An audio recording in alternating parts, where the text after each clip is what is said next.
तो आप सभी का स्वागत है फिर से एक नए वीडियो में। तो आज के हम लोग इस वीडियो में देखने वाले हिंदी ए का टॉप 30 एमसीक्यू जो डायरेक्ट आप लोगों के फाइनल एग्जाम के लिए बहुत ज़्यादा इंपॉर्टेंट है। तो चलो हम लोग वीडियो को स्टार्ट करते हैं। तो सबसे पहले आप लोगों को एक पैसेज दिया जाएगा, तो उस पैसेज को आप लोग ध्यान से पढ़कर 1 से लेकर 5 तक का क्वेश्चन आप लोग को करना है, ठीक है। तो आप लोग पढ़ लीजिएगा पैसेज को, हम क्वेश्चन आंसर बताने का प्रयास कर रहे हैं, ठीक है।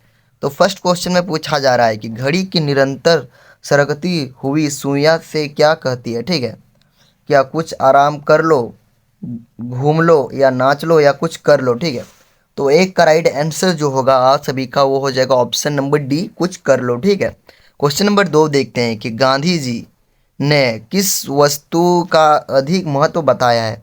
जो गांधी जी है वो उसने किस वस्तु का सबसे ज़्यादा महत्व बताया है। शिक्षा का बारे में बताया या शक्ति का या समय की परख का या धन संग्रह का। तो जो गांधी जी हो समय की परख का बारे में बताया है, ठीक है। क्वेश्चन नंबर 3 देखते हैं कि जीवन की कुंजी क्या है। तो जीवन की कुंजी जो है वो क्या है। तो 3 का राइट आंसर आप सभी का क्या हो जाएगा। तो 3 का ऑप्शन नंबर डी हो जाएगा। डी में क्या जाएगा, तो समय का मूल्य समझ कर काम करना चाहिए, ठीक है। समय का मूल्य समझ कर हम लोगों को काम करना चाहिए, तभी हम लोग जीवन में सफल हो सकते हैं, ठीक है। क्वेश्चन नंबर 4 कि अधिकतर व्यक्ति जीवन के अमूल्य क्षण किस प्रकार खो देते हैं। किस प्रकार खो देते हैं। उधेड़ बुन से या ऊंचा उठने से या द्वार खटखटाने से या इनमें से कोई नहीं। तो उधेड़ बुन से ही हम लोग ये जीवन का जो अमूल्य है उसको हम लोग खो देते हैं, ठीक है।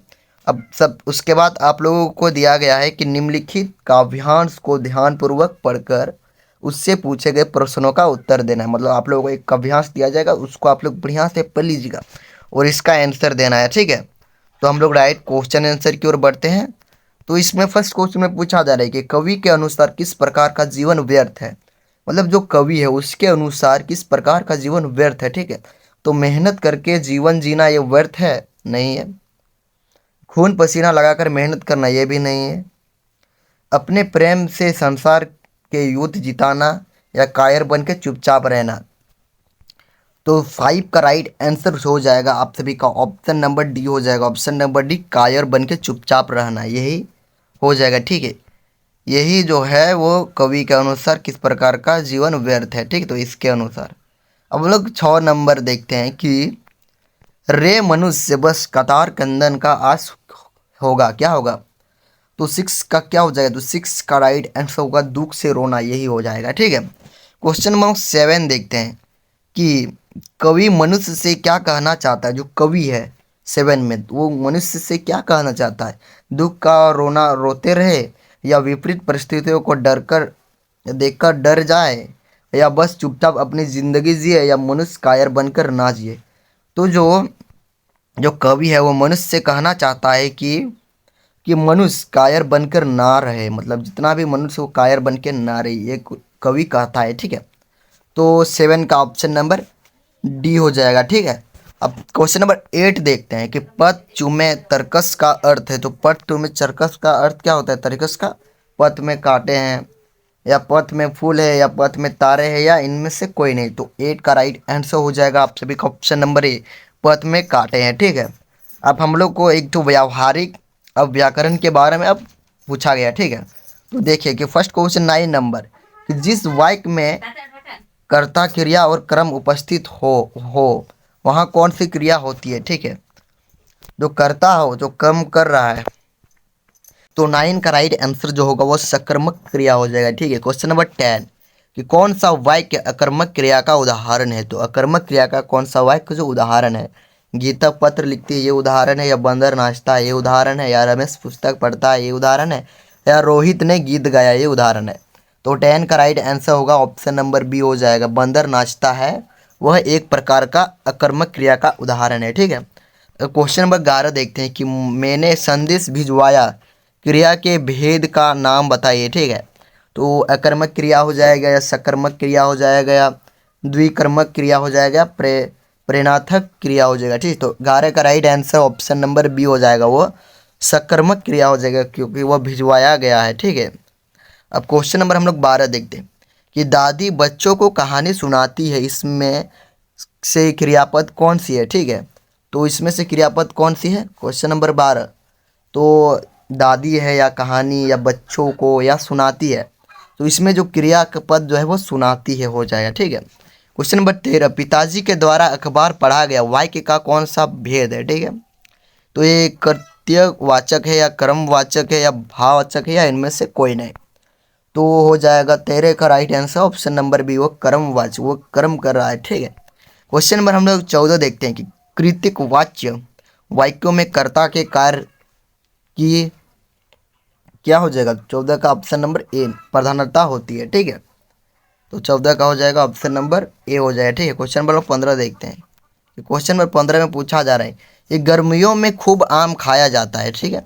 वह कर्मवाचक है, भाववाचक है या कृत्यवाचक है या इनमें से कोई नहीं? ठीक है, कर्तव्यवाचक। ठीक है।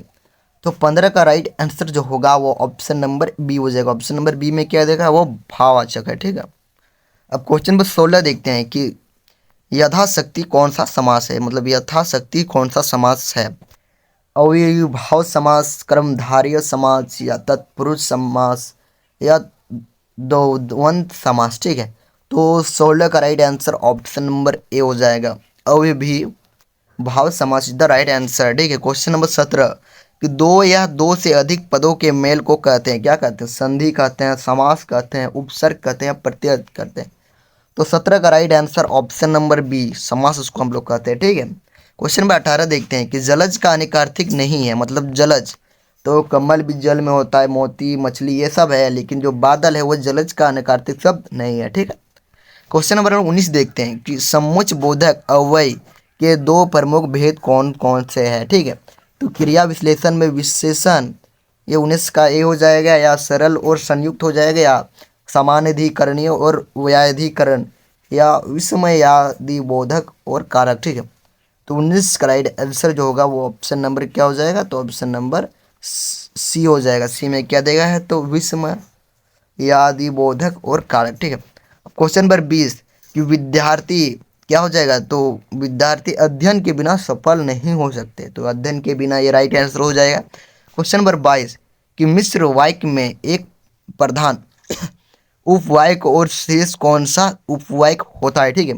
तो 21 का राइट आंसर होगा option number B. Option number B में आश्रित वाक्य, आश्रित उपवाक्य इज द राइट आंसर। ठीक है। अब यहाँ पर एक ठो खंड ग में दिया गया है पठित गद्यांश, मतलब एक किताब से यहाँ पर लिखा गया है। ठीक है।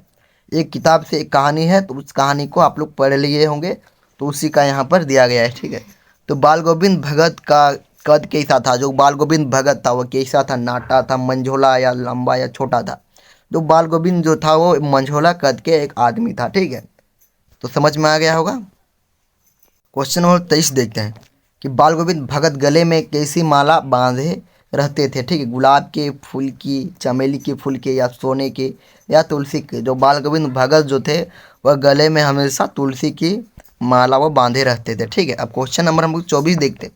तो यहाँ पर भी एक इसी प्रकार कहानी दिया गया है, तो इसको पढ़ लिए होंगे तो आप लोग को यहाँ पर मिल जाएगा कि अमरुद्दीन का जन्म कहाँ हुआ था? जो अमरुद्दीन जो था उसका जन्म कहाँ हुआ था? तो डुमराव में हुआ था। ठीक है, डुमराव। क्वेश्चन नंबर हम लोग 25 देखते हैं कि कौन कौन एक दूसरे के लिए उपयोगी है? ठीक है। तो डुमराव और बिहार, काशी और डुमराव, या शहनाई और डुमराव, या अमरुद्दीन और बिहार। ठीक है। तो 25 का right answer option number C हो जाएगी, शहनाई और Dumraon is the right answer. ठीक है। तो यहाँ पर भी एक पठित काव्यांश दिया गया, तो इस काव्यांश को आप लोग ध्यानपूर्वक पढ़कर 26 से आंसर देना है। ठीक है। तो प्रस्तुत काव्यांश के कवि कौन है? मतलब जो ये लिखा गया उसको किसने लिखा है? ठीक है। तो 26 का ऑप्शन नंबर सी, वो नागार्जुन ने लिखा है। ठीक है।